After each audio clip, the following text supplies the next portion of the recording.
What's up, everybody? So, kind of a gloomy day out, so we're gonna be working in the shop today, and it is October. It's October, so weather's gonna start getting colder, and just because the weather's getting colder doesn't mean the project stops. So, we got an upgrade for the shop that'll hopefully help with that exact issue. So you probably already know what we're doing today based on the thumbnail. We're installing a wood stove. So when it came, I had to make sure it wasn't damaged, so I unboxed it then. Here's some footage of that now.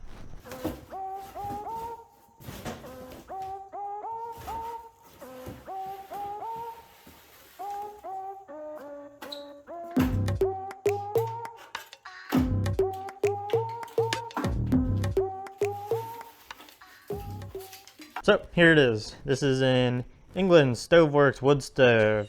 Can heat up an area up to 2,000 square feet.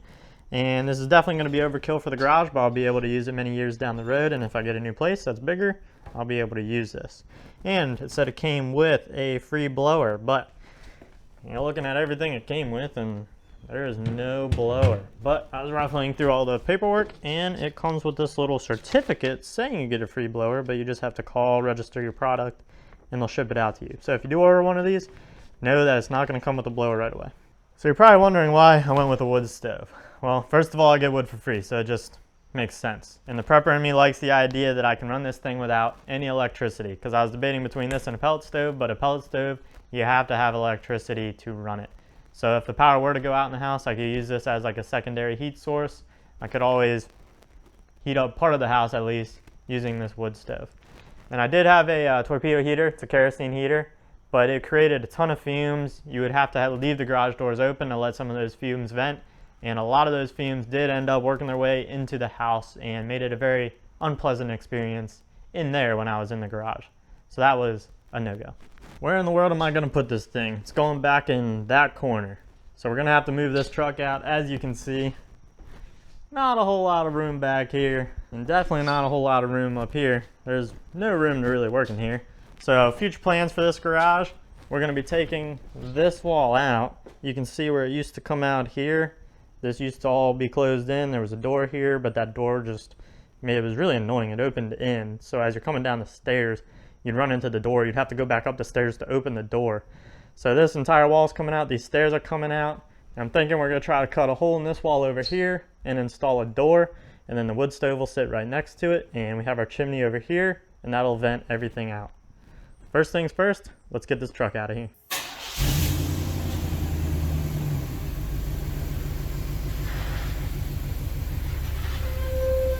Here's what we're working with. The wood stove's going to be going in here. It's going to vent up and out the chimney, which is over here. In the past, we did have an oil burning furnace, and that exhaust would run across here, and that pipe would get pretty hot, and it would actually heat up this garage and keep it around 60 degrees. So that was pretty nice. But we went to central air. That pipe is no longer in use. Garage got a little colder, hence the need for a wood stove.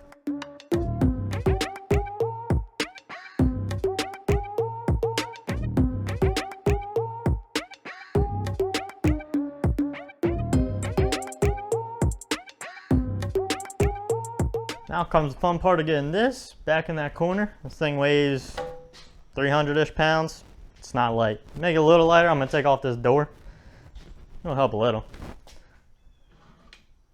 Let's go for it.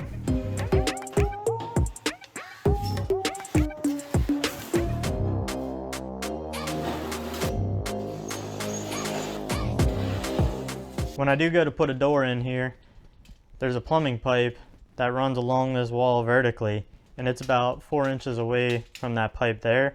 So I'm gonna go ahead and mark a line. That way I know where that door is gonna be roughly. I know it has to be to the right of that line.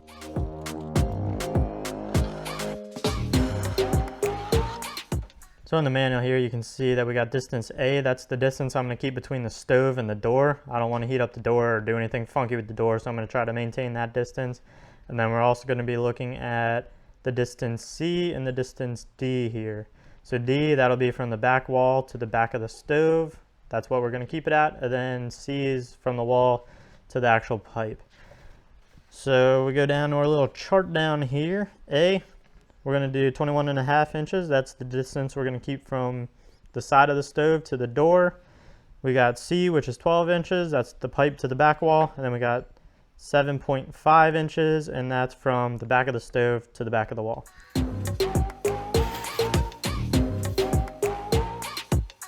We can double check our measurements now. So from the back of the stove to the back of the wall, we got 7.5 inches. That's dead on. We needed 12 here to the edge of this pipe to the back of the wall. We got over 12, almost 13, so that's good. And then along this wall, I know the door is going to be to the right of this line. So I'm going to hold that there, and we have 21.5. Now I'm going to try to hold all these at the minimum, and what that's going to allow me to do is push this stove as far over as possible. And then that way when the pipe comes up and over, it gives me a decent run, because that pipe will heat up and it will just provide additional heat to the garage. If I put the stove far over in this corner and just ran a short little pipe, I won't get the additional heat off of that pipe. So this will just make it a little more efficient. So when you get your chimney pipe, it comes split so you can get more in the packaging. And you have to get this little piece here to fit into this groove. So what you got to do is bend that pipe, the two pieces when they come together, bend it, and you kind of curve them down. They'll slip in, and then you can pop it back out. So I'll demonstrate that.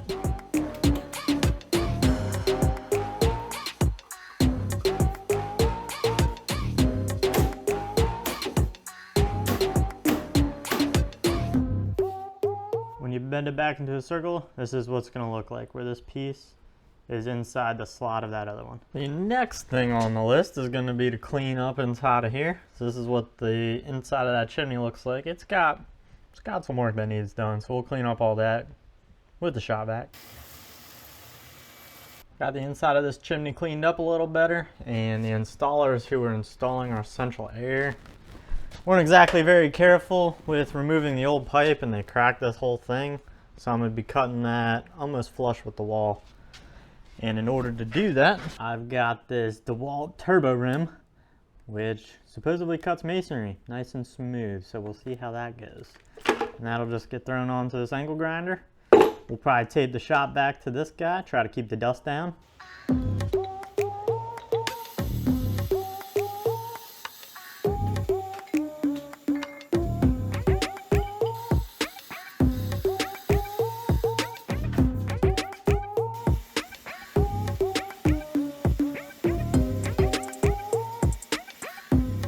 Here what it looks like. Everything worked out pretty well.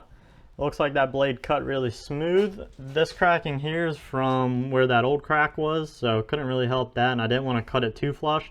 I left about an inch or so overhang, but you can see how it turned out, and that will just fill in with some of that mortar. What we're going to end up doing is putting a sleeve in here, and then we'll just put mortar the whole way around it. So I did have to run back out to Tractor Supply. This is an 8-inch diameter pipe. I originally didn't buy any, but I'm going to put this in that chimney, and this is what I'm going to sleeve it with. And this will also give me a flange to connect all our other pipes off of. I'm going to connect this together and throw it in the chimney. So this sleeve is 8 inches round and 2 feet long. And I have it pushed the whole way back in the chimney until it bottoms out against like those two pieces on the side. It's not covering up any part of the actual chimney itself, so it'll just give it a nice smooth transition from this chimney stove into the actual masonry chimney. And the reason I got this 8-inch sleeve going into this adapter is because I want to be able to clean this chimney every year.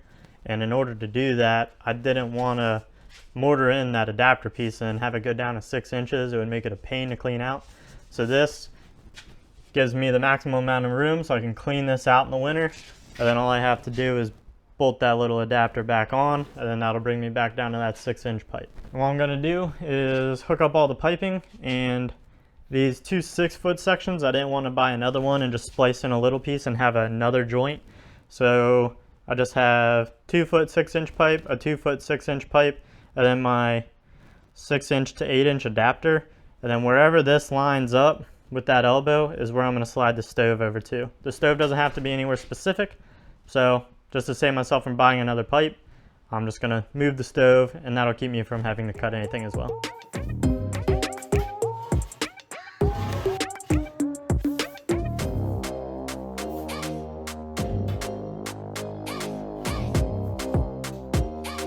And here's what it looks like all test fit. And the pieces I ended up using is I got a 2 foot long 6-inch section here, 6-inch 90-degree elbow, 2 foot long 6-inch section, another 2 foot long 6-inch section.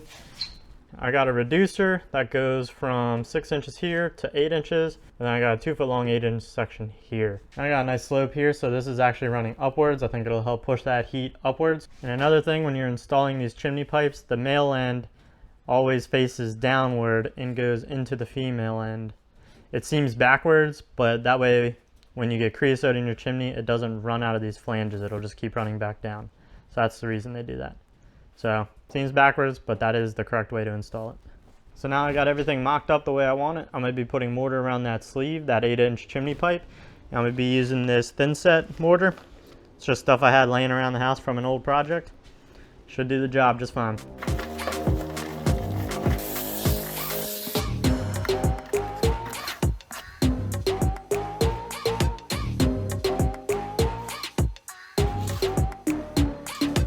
Went out to dinner and got some food in my belly, but next thing I want to do is get up on the roof, look down that chimney and see how clean it is, see if I need to clean it. And I gotta see what size it is so I can get a chimney brush so I can clean the thing. Up here on the roof, it looks like there is 4 of these 5/16 screws that are holding this cap on. So we're gonna take those 4 off. We'll be able to get this cap off. We'll be able to measure the liners and we should be able to order some brushes.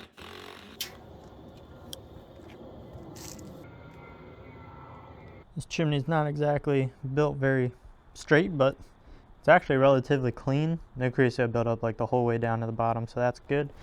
And then the chimney for the fireplace has a ton of spider webs in it. You probably can't tell, but it's also relatively clean. There's no real creosote built up in it, so we should be good this year. And then we'll probably get some brushes next year and get them cleaned up. The little guy here measures 7 by 7, and this guy here measures 11 by 11. So I feel pretty confident those chimneys are actually pretty clean, so I'm gonna get this cover back on and we'll be able to burn this year.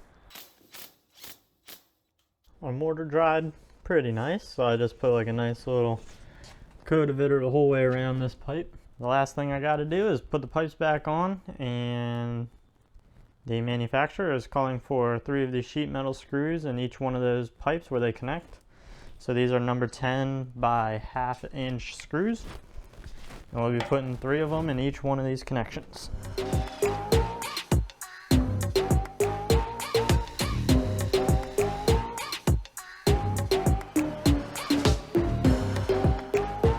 Now some of the final touches.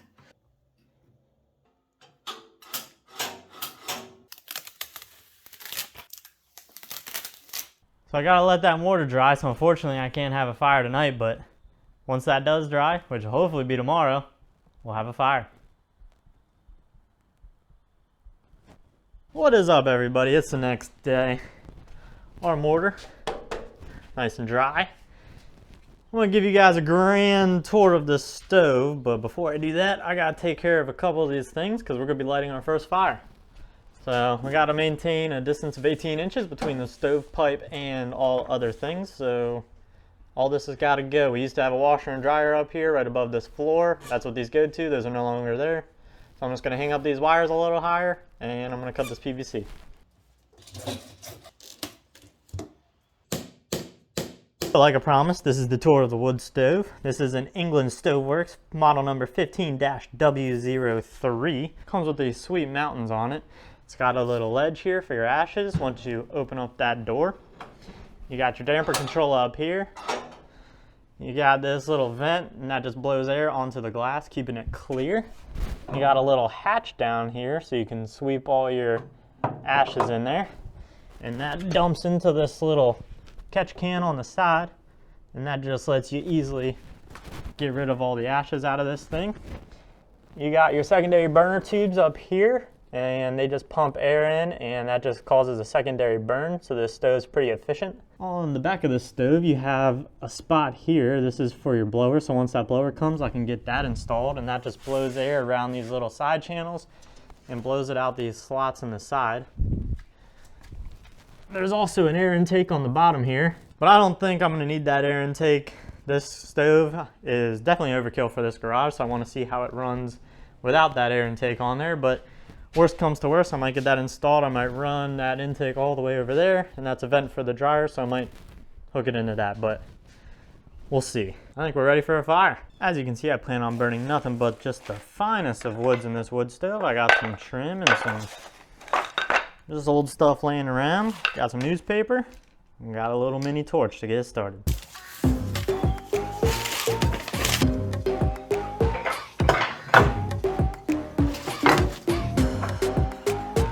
As you can see, I went with the log cabin method. Got some newspaper in the bottom there.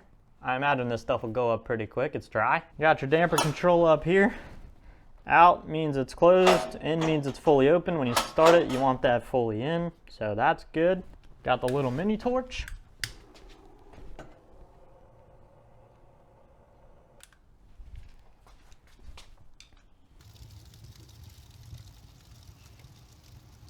So the first time you go to use your stove, you're definitely going to get all this stuff burning off of it. So make sure you use it in a ventilated area, or you might want to run a burn through it outside and then bring the stove into the house. So according to the book here, now I got a fire going.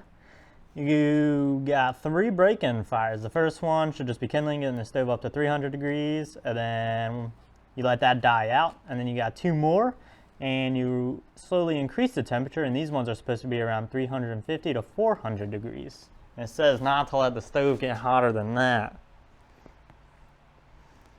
We're at around 515 degrees on our first fire, so we're just breaking her in a little quicker. So I've had the first burn in this thing, and it went very well.